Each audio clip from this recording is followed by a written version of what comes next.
Entering the season, the New York Mets had sky-high expectations, backed by a $345 million payroll.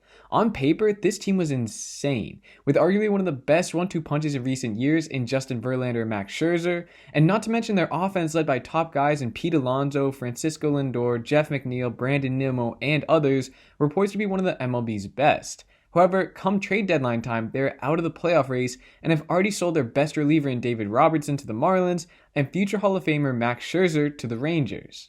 And it seems as though they may not be done selling, with other players on the roster entering free agency after this season, one that may be of particular interest to the Blue Jays, but let me first tell you why. The Jays have been getting absolutely no production from the second base position, which is a bit odd. They have Whit Merrifield, who's having an all-star season and batting over 300, except he spent most of the time in left field, meaning the second base duties have been left to Cavan Biggio and Santiago Espinal. These two have been underwhelming to say the least, with just a combined .224 average across their 294 at-bats. And on the defensive side of things, it hasn't been much better either. At second base, the Jays currently find themselves in last place for defensive runs saved, even behind the Oakland Athletics. That's why a change could be made here, which would allow Merrifield to return to his normal position. Also, if you want to check out a video where I go over potential second base options, I will link it below. But anyways, this is why I believe the Jays should acquire Tommy Pham. In 54 games, Pham has had a .268 average, .348 OBP, .472 slugging, and an .820 OPS. For reference, that OPS would be second best on the Jays, only behind Bo Bichette.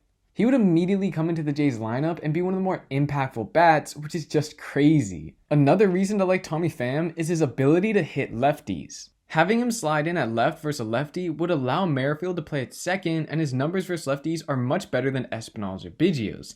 That's what the Jays need. They have to get to these left-handed pitchers. We saw that firsthand in the final game against the Angels when Tyler Anderson and Matt Moore were able to shut down the Jays for 8 innings. Having Pham in the lineup wouldn't necessarily have won the Jays the game, but having his 3 at-bats would have definitely helped. Moving on, Pham also isn't a terrible defender. He has 0 outs above average and -1 defensive runs saved, but having him in the lineup would allow Merrifield to return to second, and that's where the huge defensive improvement happens. In Espinal and Biggio's 498 and 2/3 innings at second, they have a combined -6 defensive runs saved and -8 outs above average to Merrifield's -4 defensive runs saved and 1 out above average in 437 innings at second.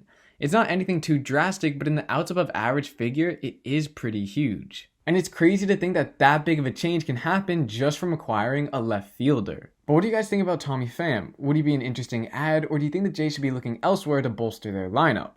And of course, if you enjoy videos just like this one, then make sure to subscribe, and I'll see you guys in the next video.